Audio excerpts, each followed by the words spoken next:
narito na ang scandal story ni Mary.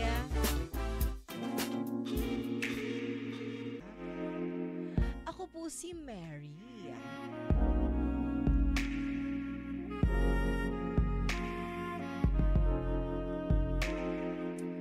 No boyfriend since birth po ako. At dahil nga ron, never pa ako nakakaranas ng sex. Pero mayore iskamo rin. Hindi ko alam. Bakit kahit virgin ako, nakakaramdam ako ng init sa katawan.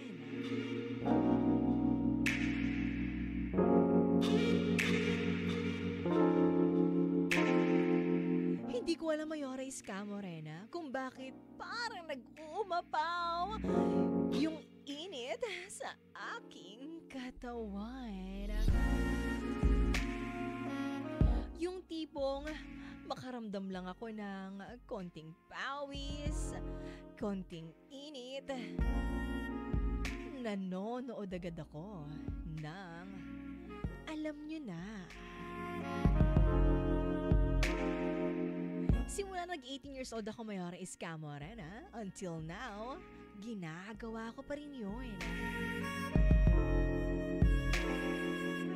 Kung dati, ang alam ko lang na mga panoorin ay yung mga common na website. Pero ngayon, mayora iskamo rin, marami na. Marami na akong kilalang stars na mga videos na ito. Halos lahat sila kabisado at alam ko na ang paborito.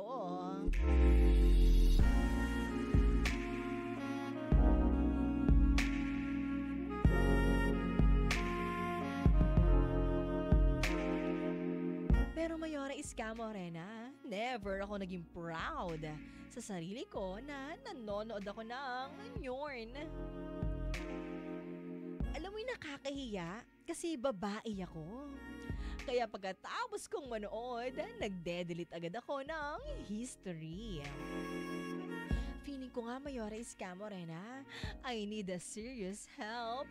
Pakiramdam ko kaya ganito ako dahil tumatanda ako at mas lalong tumataas ang init sa katawan ko.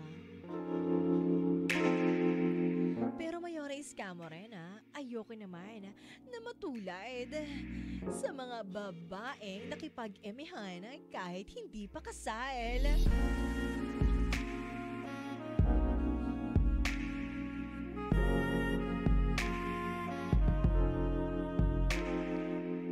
Pero mayora iskamo rin, believe it or not, kahit nanonood ako noon, hindi ko nagagawang magsarili. Para kasi sa akin, if I touch myself, masyado ng way beyond yon. Ang gusto ko lang, yung tipong tamang umaagos lang. Yung nakakaramdam lang ako ng kuryente sa katawan.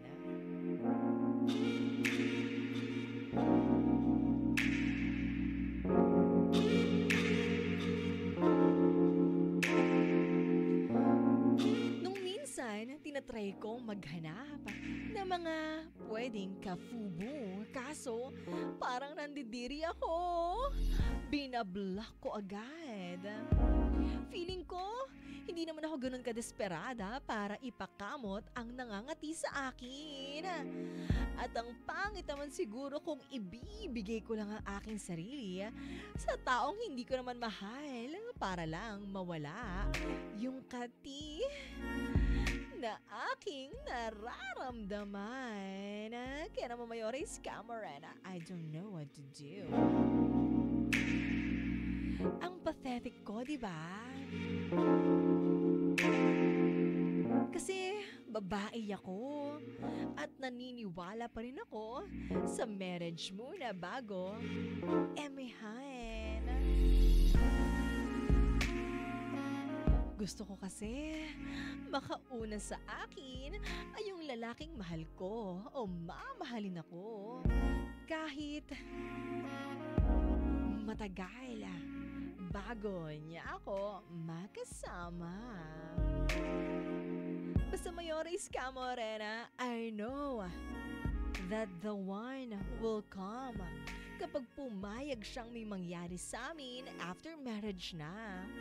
Kaya I'm saving myself for that time. Kaya naman sa ngayon, panood-nood lang ako. Tinitis ko lang yung sarili ko. Inaasar-asar ang aking katawan. Okay na siguro yun, no, Mayora? Kesa naman, iba ang makapasok, bigla namang iiwan. Pero Mayora Iska, Morena, sa tingin mo ba, kahit wala akong karanasan, okay lang na matuto akong mag-isa? Para naman mairaos ko ang aking sarili.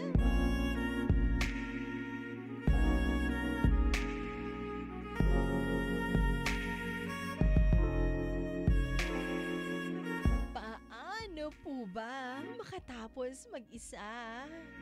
Sana matulungan ninyo ako.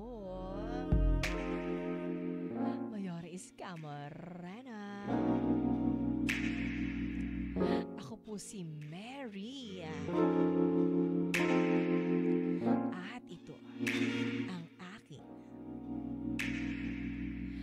Scandal Story.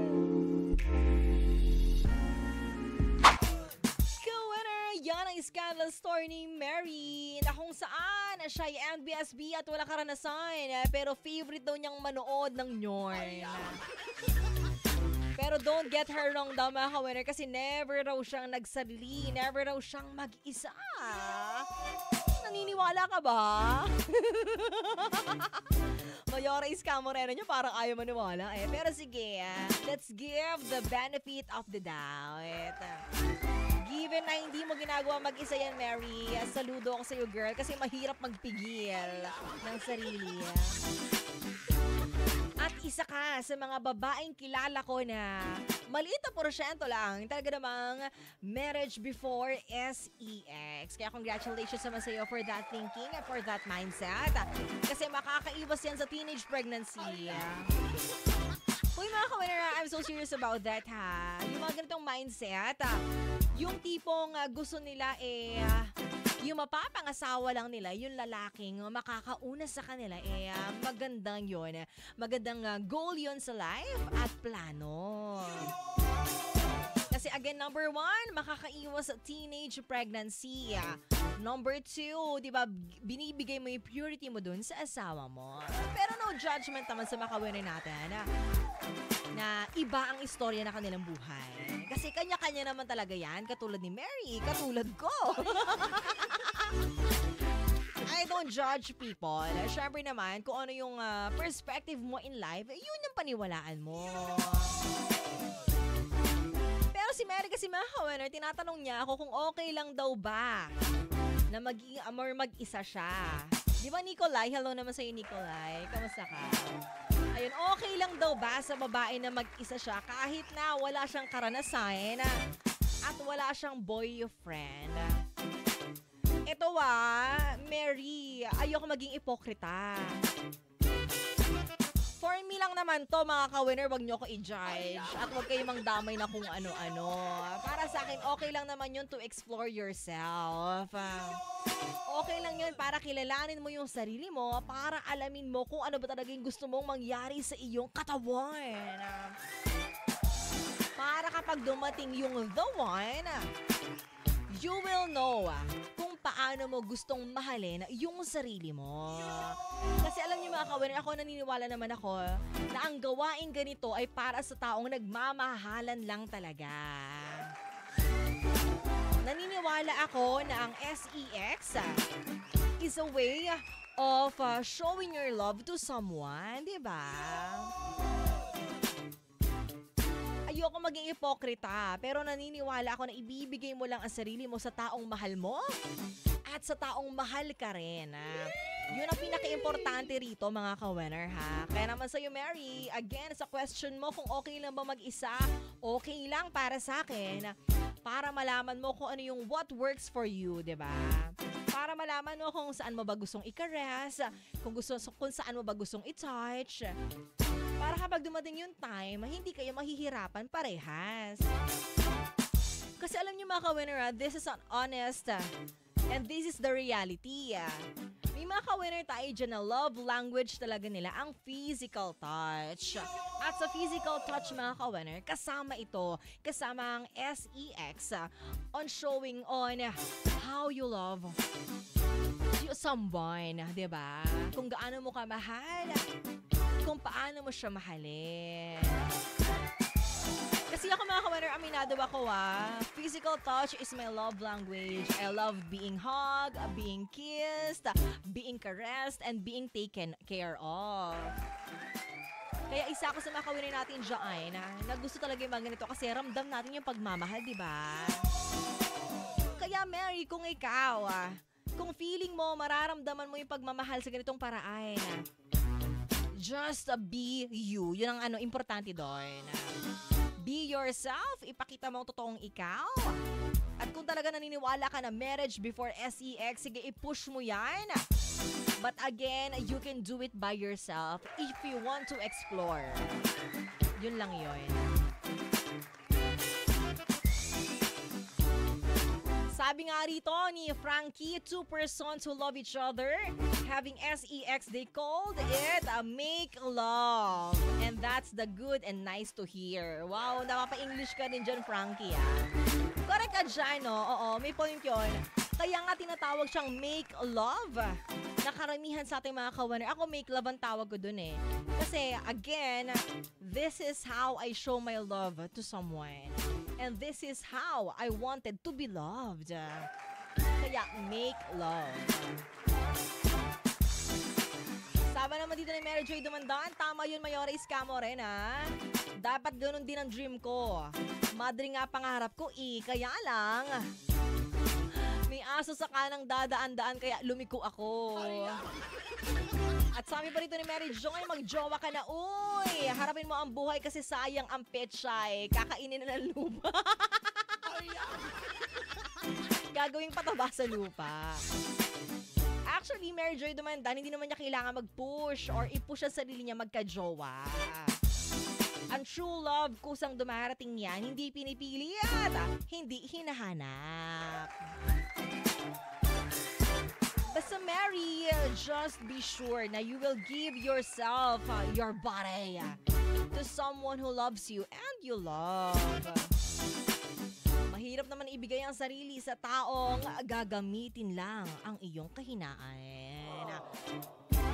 Kasi Mary, itong scandal story mo, ayoko maging heart story ito na malungkot. Kaya be wise sa pagpili sa lalaking darating sa'yo. Be wise sa jojowain mo. Piliin mo ang lalaking hindi ka gagamitin for your body, but for your heart. Sa iyong pagmamahal, sa kung ano ka talaga. Basta wag ka pipili ng lalaking gagamitin ka lang in general. Okay, Mary. Sana nagkakaintindihan tayo, Mary, no? Good luck on discovering yourself and exploring yourself. Para sa akin, walang problema. Oo. Walang problema yon. Sa akin ka nagtanong, ito ang advice ko. Okay lang sa akin yon na, alam mo yon, i-discover mo pa yung sarili mo. At sa mga kawinin natin dyan na tumataas ang kanilang kilay, wala akong pakialam sa inyo. Ako to. Ang sabi naman ni Arch Monzon dito, dapat alam mo ate ang priorities mo. Kung talagang mas matimbang sa'yo ang marriage before SEX, then maging celibate ka muna. Wala namang masama ang pag-satisfy ng self at mag-self-study. Pero keep in mind na baka mas mapalapit ka sa tukso the more na ma-expose ka sa mga napapanood mo. Alam mo, Arch Monzon, ang galing-galing mo talaga magsalita. Ikaw na kaya dito? Pero tama naman yun, Mary. Basta i-keep mind mo daw or keep in your mind na kapag in-explore mo yung sarili mo, na-expose ka sa mga ganitong bagay, the more na napapalipit ka, the more na konting kembot na lang, tukso na. Kaya dapat pairalin mo talaga dito yung paninindigan mo na marriage before sex talaga. Yun lang talaga, Mary. Ang importante dito. Sabi naman ni Mary Joy Dumandan, keep on praying ka, girl. Yung tipong di ka magsisisi. Correct! Dapat bawat step na gagawin mo, Mary, bawat decision na gagawin mo, hindi mo pagsisisihan. Alam ko mahirap maging sigurado talaga sa bawat hakbang na gagawin mo, Mary, Pero dapat timbangin mo yung mga bagay-bagay. Yung daan na tatahakin mo. Dapat pag-aralan mo. Kasi mahirap bumalik. At kung minsan, hindi ka na makakabalik.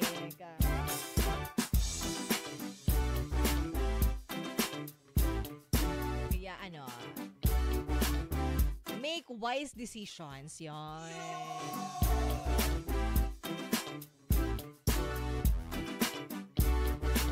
Okay? Ayan, sa mga kawinay natin dyan na talaga namang hindi makapag-rewind, sabi ni Frankie Cadaves. Wala tayong magagawa dyan. Kung naibigay mo na yung sarili sa taong hindi naman deserving, ikisabay hug na lang kita. 91.5